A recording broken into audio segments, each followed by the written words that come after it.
Capítulo 11. Joseph Henry. Uno de los momentos más dramáticos de la historia de los inventos norteamericanos ocurrió el 24 de mayo de 1844. Desde Baltimore a Washington, unos 70 kilómetros, se había tendido una red eléctrica. En uno de los extremos, Samuel F. B. Morse, artista metido a inventor, apretaba y soltaba una palanca que cerraba y abría un circuito eléctrico, y lo hacía siguiendo un código de puntos y rayas que representaban las letras del alfabeto. A 70 kilómetros de allí, una barrita de hierro se alzaba y caía siguiendo exactamente las evoluciones del otro interruptor. La secuencia de puntos y rayas formaba un mensaje: What has God wrought? ¿Qué ha creado Dios? Así nació el telégrafo. A Morse hay que reconocerle cierto mérito, porque durante años trabajó para conseguir que el telégrafo fuese un instrumento práctico, viajó por toda Europa para conseguir patentes y soportó desánimos y desazones intentando que el Congreso financiara sus experimentos. Pero lo cierto es que el mérito de haber inventado el telégrafo no es suyo. Joseph Henry había construido años antes el mismo instrumento. Joseph Henry nació en Albany, Nueva York, el 17 de diciembre de 1797, 6 años antes de que naciera Michael Faraday en Inglaterra. La vida de ambos fue muy paralela. Henry, lo mismo que Faraday, era de familia pobre. Al igual que este, recibió una educación muy precaria y tuvo que ponerse a trabajar desde muy joven. Si Faraday había sido aprendiz de encuadernador, Henry lo fue a los 13 años de relojero. Y en esto salió peor parado, porque no tenía el contacto con los libros que tuvo Faraday. O mejor dicho, no lo habría tenido, de no haber sido por un extraño accidente. Cuenta la historia que a los 16 años, estando de vacaciones en la granja de unos parientes, Henry salió detrás de un conejo por los sótanos de una iglesia. Faltaban algunas de las maderas del suelo y Henry abandonó la casa para explorar el templo. Allí encontró una estantería con libros.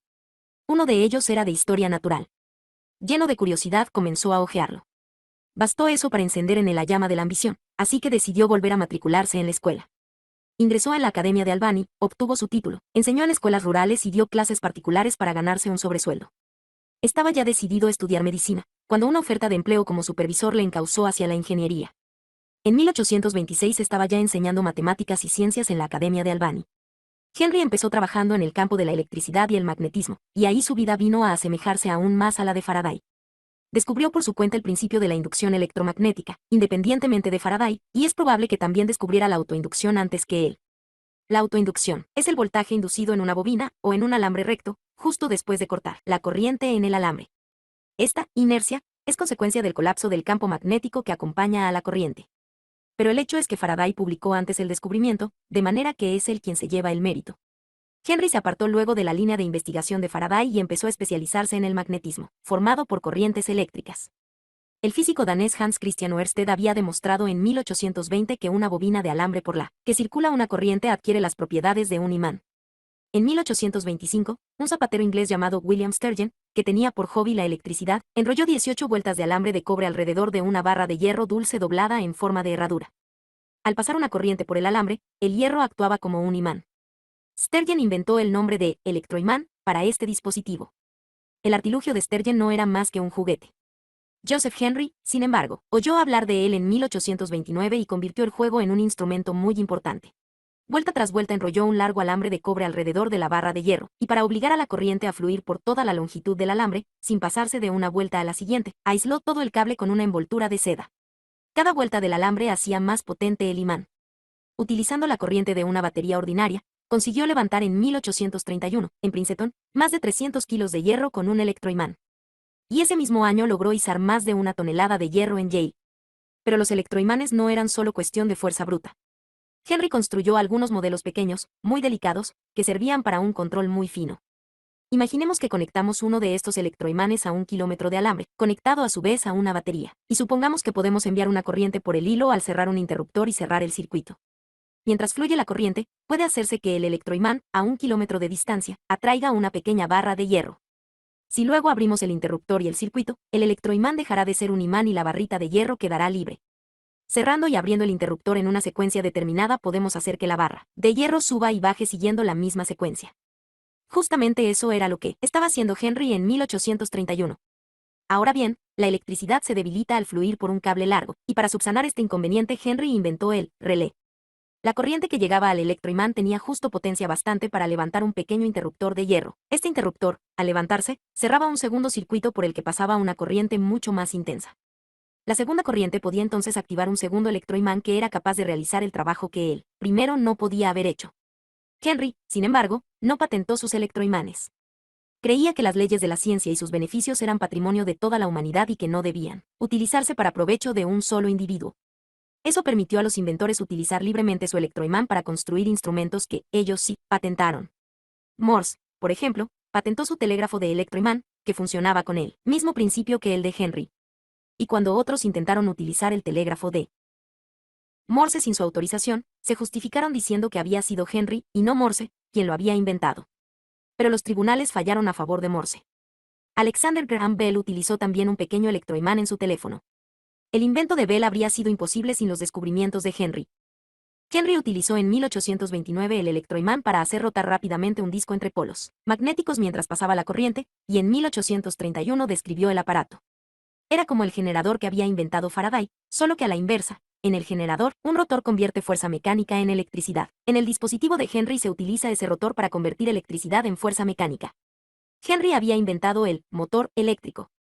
Tanto los electroimanes como el motor de Henry se siguen utilizando hoy día con muy pocas modificaciones sustanciales. Henry se convirtió en diciembre de 1846 en el primer secretario de la Smithsonian Institution, recién formada en Washington con fondos donados por el inglés Smithson. Así se abrió una nueva etapa de su vida, porque desde entonces Henry se convirtió en administrador científico. Y en este terreno también destacó. Hizo de la institución un foco de intercambio de conocimientos científicos, promoviendo la comunicación científica de un extremo de la Tierra al otro.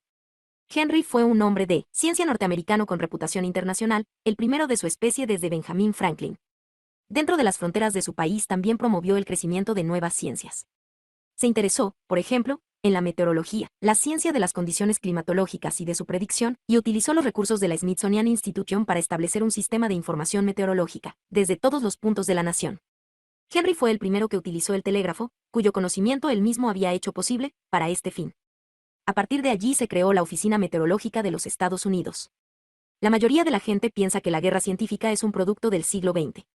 Lo cierto es que ya en la Guerra Civil de los Estados Unidos el gobierno era consciente de la importancia de la ciencia, y fue Joseph Henry quien encabezó la movilización científica de la Guerra Civil. Diríase que Henry pasó gran parte de su vida viendo cómo otros se adjudicaban méritos que eran en parte suyos: Faraday, la inducción; Morse, el telégrafo; Bell, el teléfono. Incluso en el caso de la oficina meteorológica fue otro, Cleveland AB, quien acabó llevándose su paternidad. Pero tampoco es que a Henry se le ignorara. Cuando murió, el 13 de mayo de 1878, en Washington, asistieron al funeral altos cargos oficiales, entre ellos el presidente Rutherford B. Hayes. Y en el Congreso Internacional sobre Electricidad, celebrado en 1893 en Chicago, se le reconoció oficialmente como el descubridor de la autoinducción. Oficialmente se decidió también llamar, en su honor, Henry, a la unidad de medida de la inductancia, unidad que sigue existiendo hoy día. Los descubrimientos de Faraday permitieron producir electricidad a bajo coste y llevaron la revolución industrial de las fábricas a los hogares. Pero aun cuando ahora podía llevarse electricidad a las casas en cualquier cantidad imaginable, de nada hubiese servido de no ser por los electroimanes y motores de Henry. La energía del motor eléctrico es indispensable en los refrigeradores, lavadoras, secadoras, batidoras, máquinas de escribir eléctricas, máquinas de coser eléctricas, y, en general, casi en cualquier máquina eléctrica que tenga partes móviles. Hay veces en que solo interviene el electroimán, actúa sobre una pieza de metal para controlar un circuito eléctrico. Es el caso del teléfono, por ejemplo. El descubrimiento de Faraday nos proporcionó la electricidad. El de Henry nos dio instrumentos y herramientas que funcionan con ella. Ambos fueron los padres del sinfín de adminículos que llenan nuestras casas y hacen que nuestra vida nuestro ocio sean más interesantes.